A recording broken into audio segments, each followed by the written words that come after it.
Hmm. But we want to talk more than just coronavirus. That's the For whole sure. purpose of our episode. So I'm interested to hear a story, Hmm. specifically about you, Rob. Hey, okay, hit me. I know that you joined Andrew Yang's campaign I before did. he dropped out of the race Hmm. in Ohio. I think the start of this year or Iowa. last year. Yeah. Iowa. Yeah. Hmm. Oh my God, Iowa. Jeez. It's Wow. okay. It's even better. No, I don't know. Like, I'd love to hear, I'd be more interested in your story in Iowa, but how was it? How was Andrew Yang? Yeah. So Really good it, at it math. it was definitely, I would say, the one of the most rewarding experiences of my lifetime, I would say. Just Yeah. being there. Yeah, just because I mean, I've never been this involved in politics before. Like, Yeah. I'm interested to like, how did you join his campaign? okay, yeah, so I mean, as I mentioned before, like politics isn't really my forefront like thing. Like it's not my main thing. I mainly do entertainment and acting. But I have been pretty involved in terms of with like social justice type of things. I took a whole Asian American Studies class back in college, and that kind of really opened my eyes a lot in terms of like how Asian Americans could put their footprint onto history and how we could help benefit our community. And then fast forward comes Andrew Yang, and for me, it wasn't about the fact that he was Asian. It was actually what his ideas were on universal basic income. So, Yeah. and I was like, oh, this is such a crazy idea. Like, how's he gonna pay for it? Like, when it's going to cause inflation, all that stuff. But then as he kept talking about it, I was like, whoa, I got really.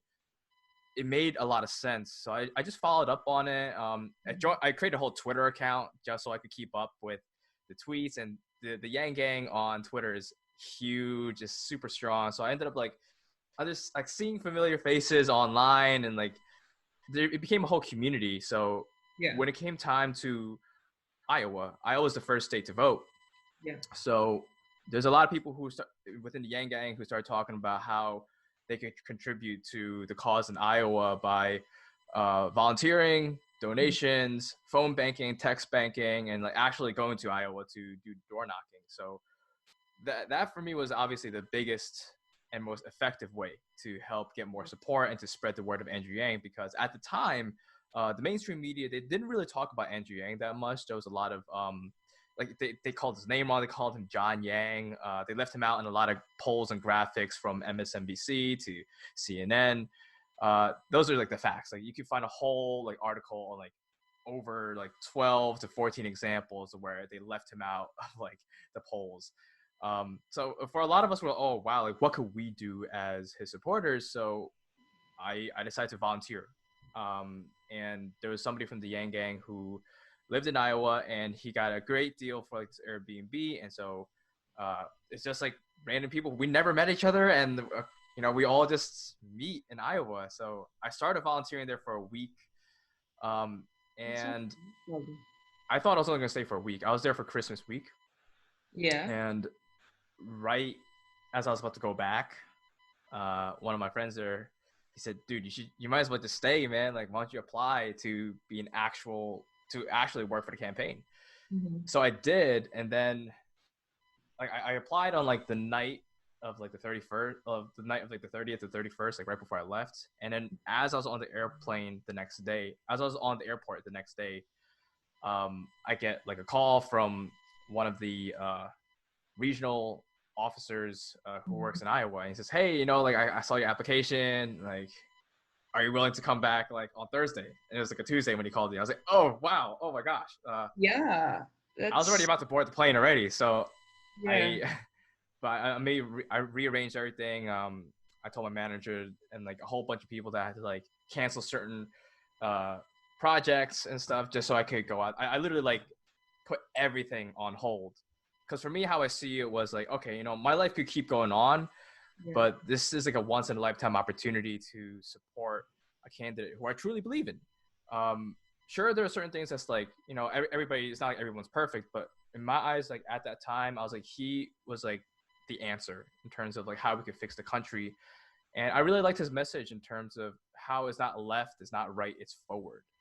Yeah. So there's no divisiveness. It wasn't to divide anybody.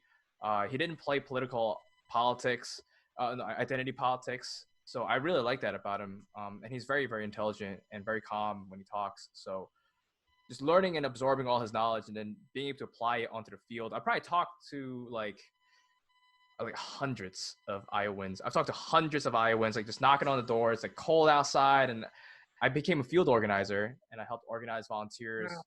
And honestly, it's the stories from the volunteers from the Yanggang who really inspired me because there's like a couple, there's like a son and his mother who drove from New York all the way to Iowa. There was a Wow. kid who had just started law school and he missed his first week of law school just so he could be in Iowa as a help campaign for Andrew Yang. Just like stories from like people like dude from Oklahoma, like this girl from Colorado. They all just drove up here. Like it's just such a beautiful experiencing like all kinds of people coming in like, and when I mean all kinds of people, I mean like literally all types of people from job to like ethnicity to background, location, or where they're from, just to come here to support. So it was such an incredible experience, and I got to talk to a lot of Trump supporters, like Donald Trump supporters, which is amazing because That just like my face just froze for 1 second. Like, how was it? How was it? it was great because like I think media likes to paint a certain picture about certain people. I mean, they always do. So for me, it's about like so seeing like what Andrew Yang, how Andrew Yang approaches these types of conversations with different types of people. That's how I talk to my volunteers. I say, hey, whenever you're going outside to knock on doors, to canvas, or to phone bank, make Mhm. sure to keep it humanity first. Like keep it the way Andrew Yang's campaign is. Humanity first. Always listen to them. Don't just Yes. try to shove information down their throats. Like understand their problems, hear them out. Like no matter where they're coming from, no matter if they're a Republican, a Democrat, conservative, a liberal. Like we're human beings, and so it's humanity first. So I walked a whole. There's one time when I walked a whole mile and a half out of the regular town. I just walked out because there's this one house. I was like, oh, there's this house that's like so far away that I have to hit. So I walked all the way there and met with the couple, and and I was like, hey, have you, are you excited to vote for anybody in 2020? And it's like, well, we voted for Trump. We'll probably vote for Trump again. I was like, oh, hey, that's cool. Have you heard of Andrew Yang? Like, no, who is he? And he's like, you never heard about him? Oh, he's the Asian dude who wants to give everybody $1,000 a month. You seriously never heard of him? Oh, you're missing out, man. Oh my God. Pull that salesman out. Really market the Yanggang. Yeah. Yeah, it was just super fun to experience that. And by the end of that conversation, like they were sold on Andrew Yang because they were like they were a young couple, 25, 27 years old. They had three Yeah. kids. They lived in a really poor area. They didn't have a lot of money. Yeah. So I said, you know what would you do with $1,000? Think about it. And that kind of made them like start to think about it in different ways. I'm like, yo, like this is yeah. I was like, yeah, he's a Democrat, but honestly, like $1,000 a month is not a Democrat idea. It's not a Republican idea. Like Thomas Paine has championed this idea, but Dr. Martin Luther King has Yeah. championed this idea, Milton Friedman. So I was just like talking about those things, and they're like, oh wow, okay. So Interesting. for me, it helped me open up my eyes in terms of that too, because before I was like, oh, I always thought Trump supporters were like racist or like, uneducated or sexist, but then talking to them like in person was way different, like connecting with them on a human being and seeing what they care about first, and seeing how like Andrew Yang's message could help them in their lives. So yeah, that was a great experience. Yeah, I was a little hurt when like he dropped out of the race, but he's doing great. He's doing great.